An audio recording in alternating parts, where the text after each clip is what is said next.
Hello, and welcome to Revolutions.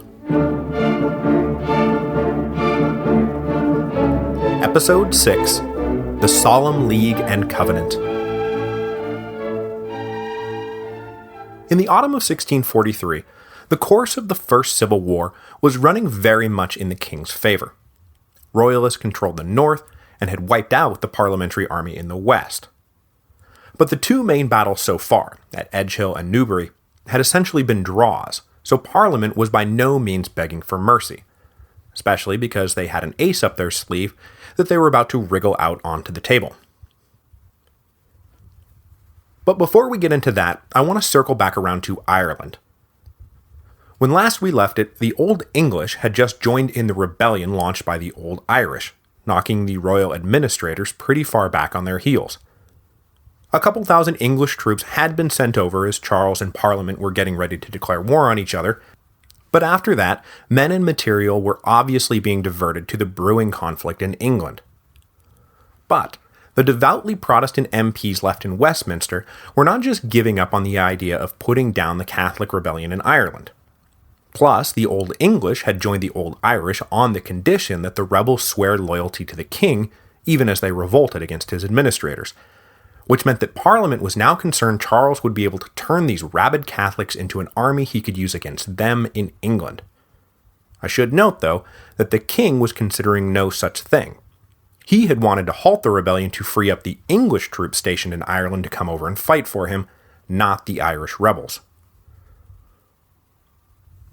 Complicating this already enormously complicated picture, and giving Parliament a way out of their dilemma, which was, do we either put down the Irish rebellion and lose to the king, or put down the king and lose Ireland, was the Scots.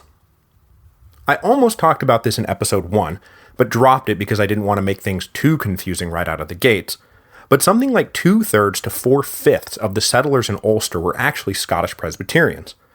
So when the rebellion initially broke out and the rebels started killing people, a lot of them, most of them, were Scots. I was probably too flippant about this in the last episode because I was trying to convey how quickly tales of atrocities were exaggerated, but there is totally a thing called the Ulster Massacre, where something like 4,000 people were killed right away, and another 10,000 to 12,000 died after being expelled from their homes in the winter of 1641. Anyway, as you can imagine, the Scottish Covenanters were pretty righteously pissed off about Catholics slaughtering their brethren in Northern Ireland. So over the course of 1642, as the English got their civil war going, Parliament was simultaneously raising money to fund a Scottish expedition against the Irish. The Scots wound up sending an army of 10,000 over to Ulster to protect/avenge their people, and they were pretty brutal themselves when they got there.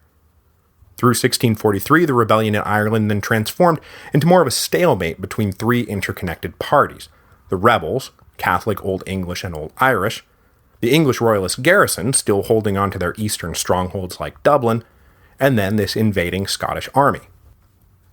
Meanwhile, back in Britain, both the Scottish Covenanters and the English Parliament were constantly worried Charles was going to cut a deal with the rebels and bring them over en masse to fight his war for him.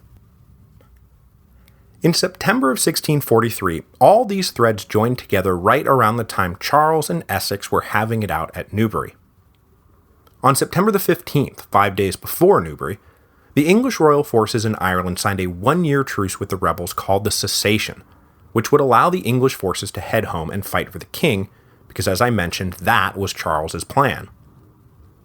Then on September the 25th, 5 days after Newbury, the Covenanters and Parliament finally swore to something called the Solemn League and Covenant, which had been in negotiation since the summer. What the Scots got was a pledge from Parliament that the religions of Scotland and England would be unified under their Presbyterian system, which, let's face it, is basically what Charles had been trying to do when this whole mess got started, only in reverse. What Parliament got was the 21,000-man army the Scots were able to dangle as an incentive to agree to said religious unification. Some language fudging in the final draft allowed everyone to read what they wanted to into the Solemn League and Covenant, but the immediate effects were clear. The Scots were officially going to join the war against Charles. That was quite an ace for Parliament to drop on the table. However, as the parliamentary cause was being so bolstered, it was also starting to fracture internally. And no doubt a big cause of this internal fracturing was the supremely ill-timed death of John Pym. He had been dragged down all year by cancer, and though he lived long enough to seal the deal with the Scots, he finally lost his fight with the tumor on December 8, 1643. His death compounded a problem brought on by another death that I skipped over last week. Because on June the 8th, 1643, John Hampden died from wounds he had suffered during an insignificant skirmish at Chalgrove Field the week before. The deaths of Pym and Hampden were by no means the cause of the coming parliamentary division, but they were two of the most respected, most capable, and most diligent parliamentary leaders, and they stood firmly in the middle, in between what we will soon be calling the Peace Party and the War Party. These two parliamentary factions will duke it out for control of their war effort inside of the new governing body established under the Solemn League and Covenant. Superseding the Committee of Safety, which had been running under Pym's leadership since the beginning of the war, the Committee of Both Kingdoms was composed of 14 select MPs and 4 Scottish commissioners, and they took over in February 1644. With Pym dead, the Committee of Both Kingdoms was shepherded into being by Oliver St. John, who was basically left to tend the centrist fires all by his lonesome. Meanwhile, everyone else seemed to be lining up into the peace camp, led by men like Essex and Warwick and Manchester, who thought all of this fighting was simply a means to force Charles to negotiate a settlement, and the war camp, led by men like William Waller and Oliver Cromwell, who we'll get to in a second, who were now firmly convinced that Charles could only be dealt with after he had been beaten militarily.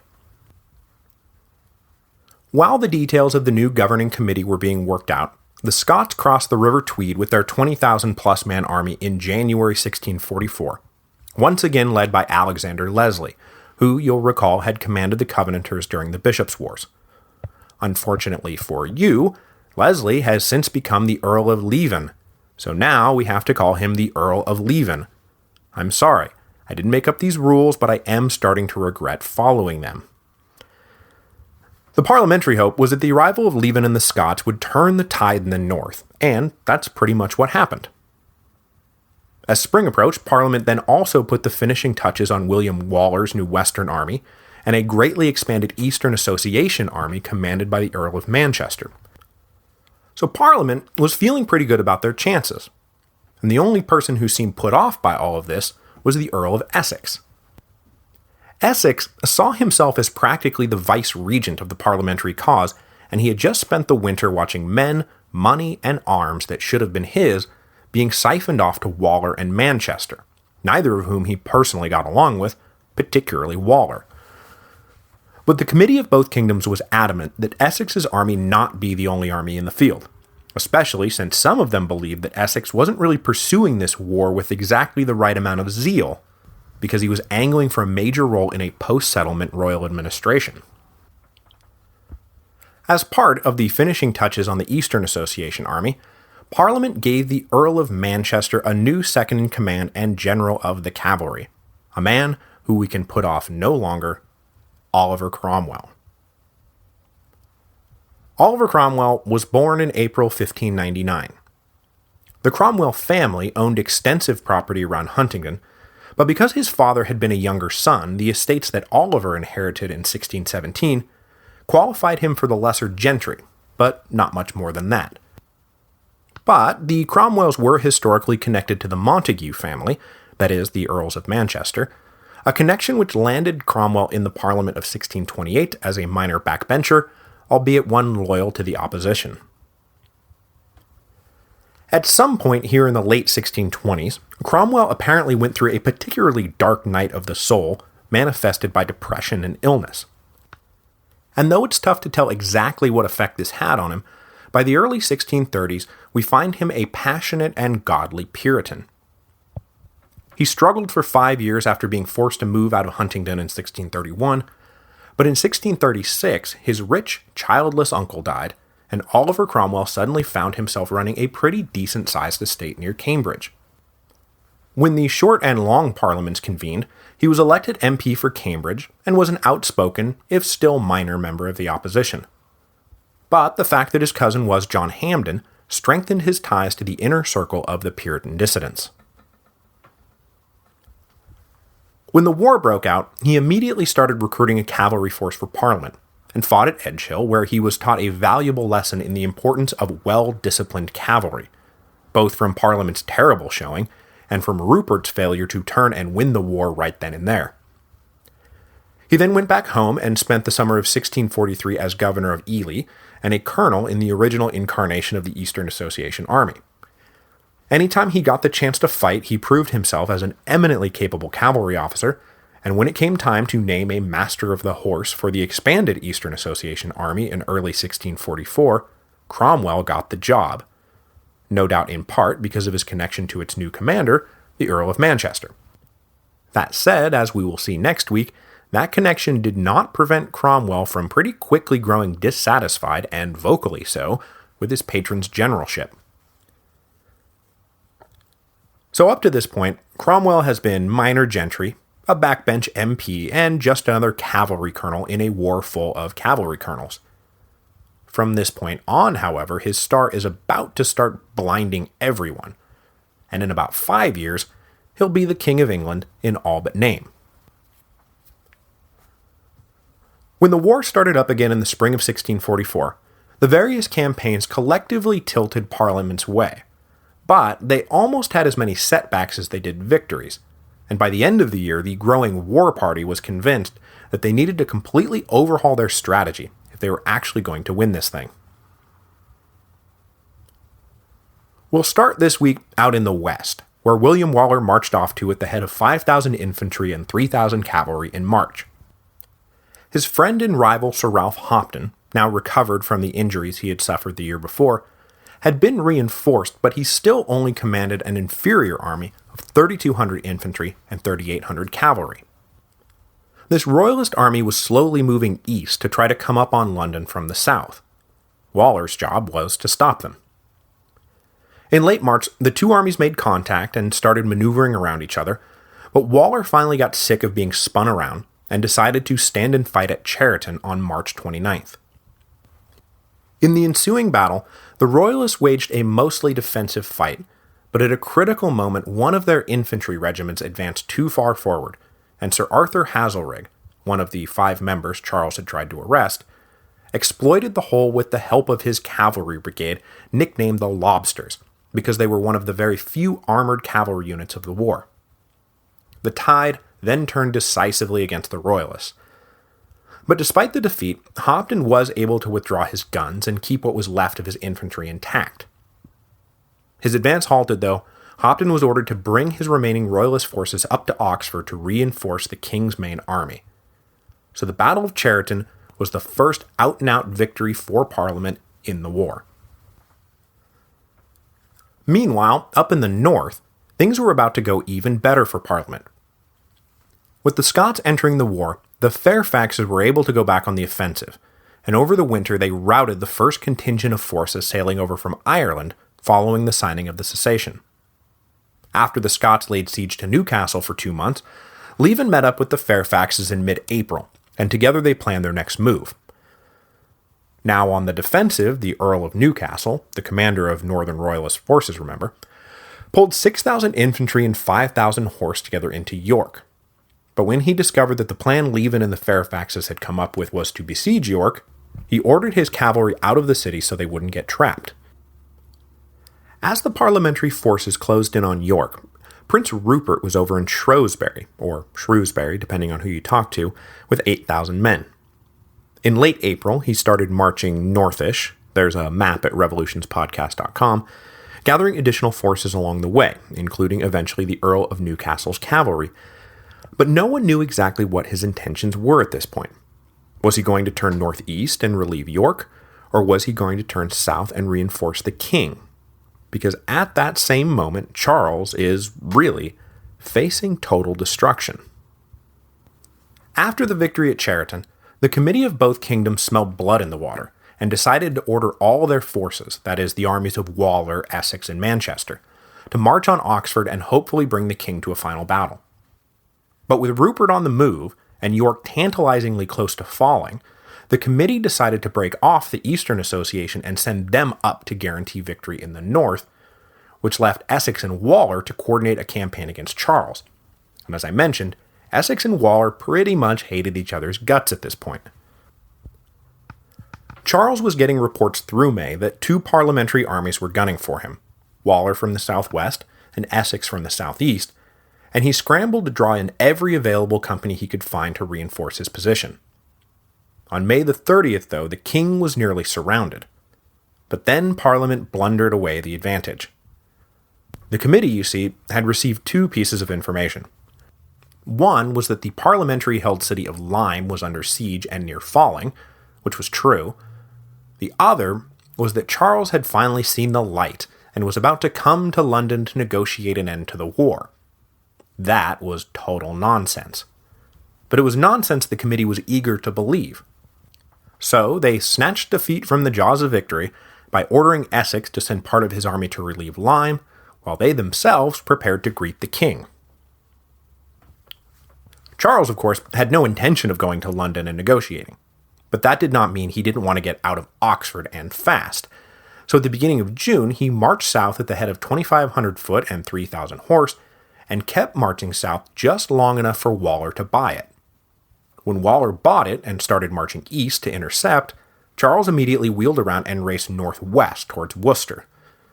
It didn't take long for Waller to realize he had fallen for a head fake, and he took off after the king, only 1 day's march behind.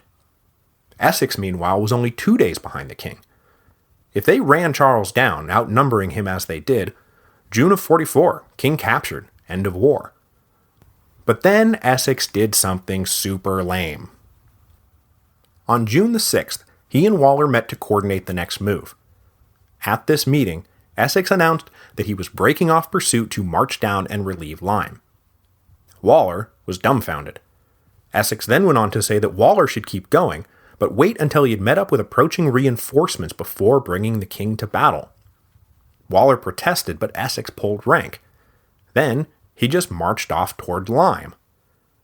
There is a reason that Essex is accused of not really being super interested in defeating the king. Waller immediately sent an angry letter to the committee of both kingdoms outlining all of this. The committee was horrified and dashed off orders to Essex. We said a contingent of your army to Lyme, a contingent, not your whole army.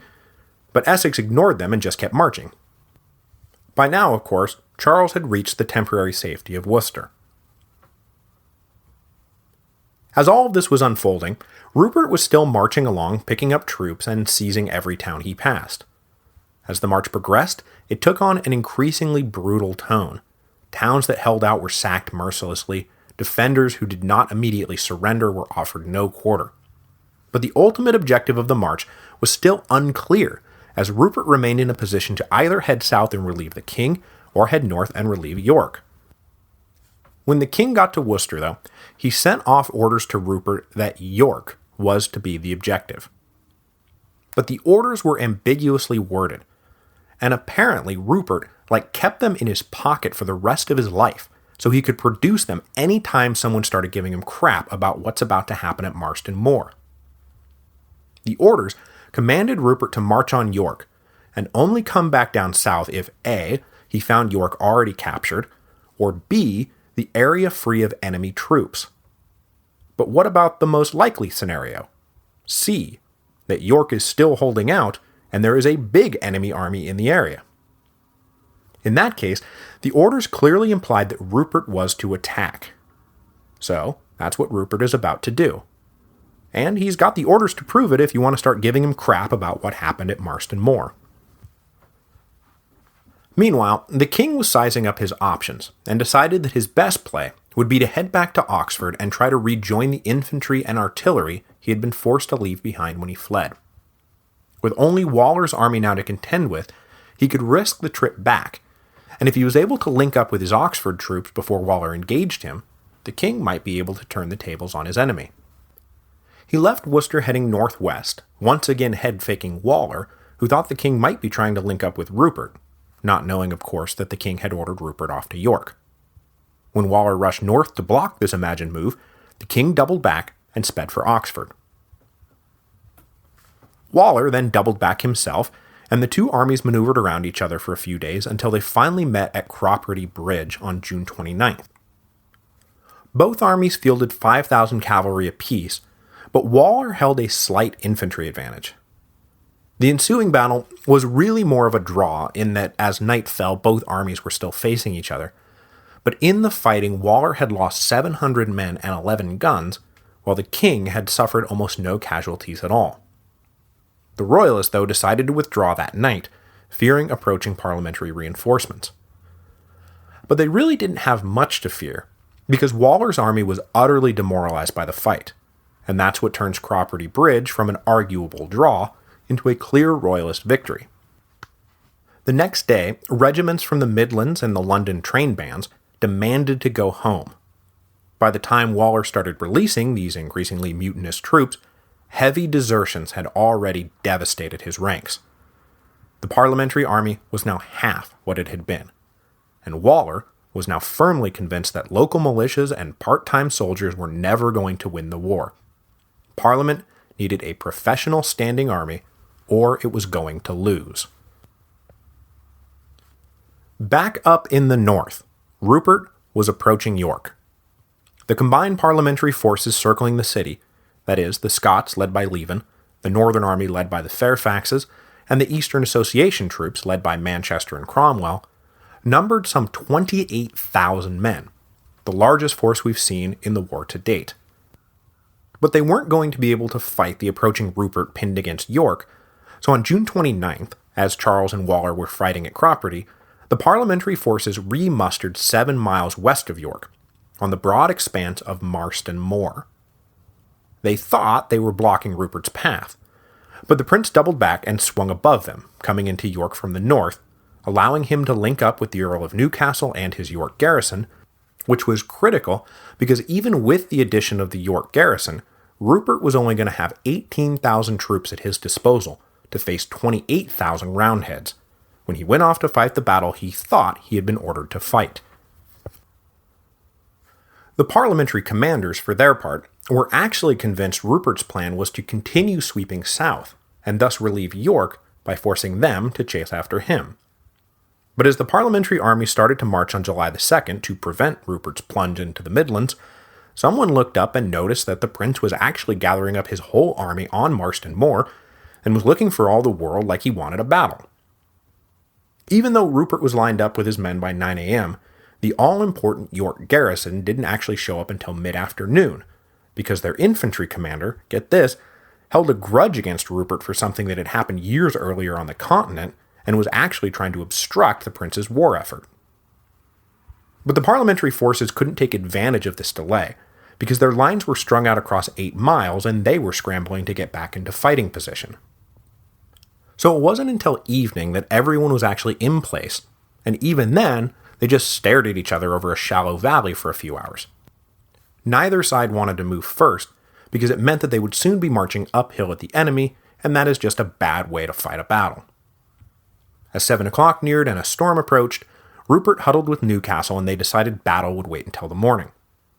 Newcastle retired to his coach for a smoke, it started to rain, and that's when the parliamentary army started to move. Cromwell commanded the parliamentary horse on the left and immediately dominated his side of the battle, at least until Rupert rode in with his own regiment and steadied the line.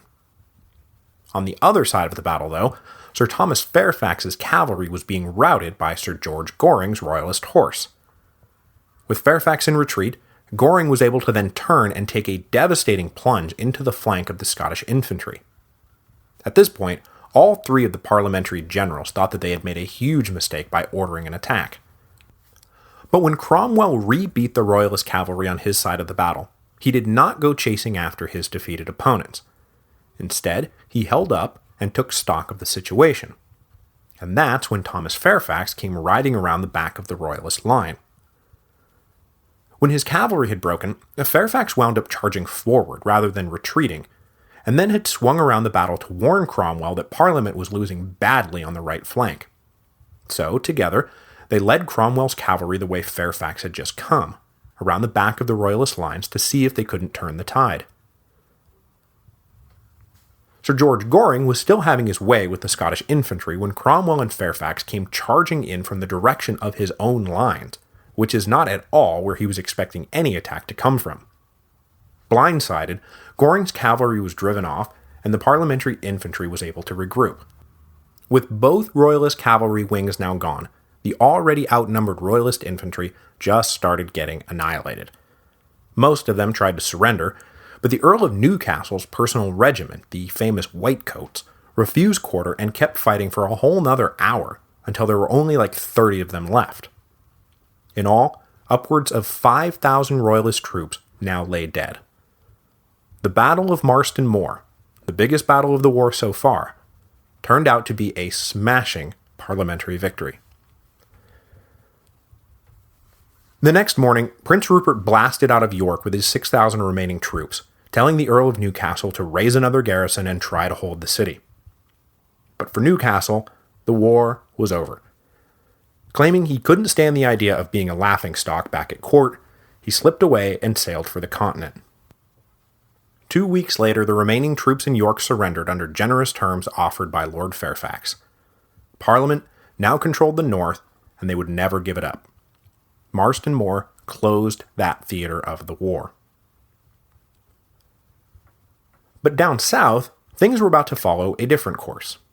And next week, we will see the Earl of Essex completely screw things up in the west, and the Earl of Manchester refuse to vigorously prosecute a campaign against Charles in the middle, leading the increasingly vocal War Party in Parliament to demand the wholesale reorganization of the parliamentary military structure, which led to the formation of the new model army.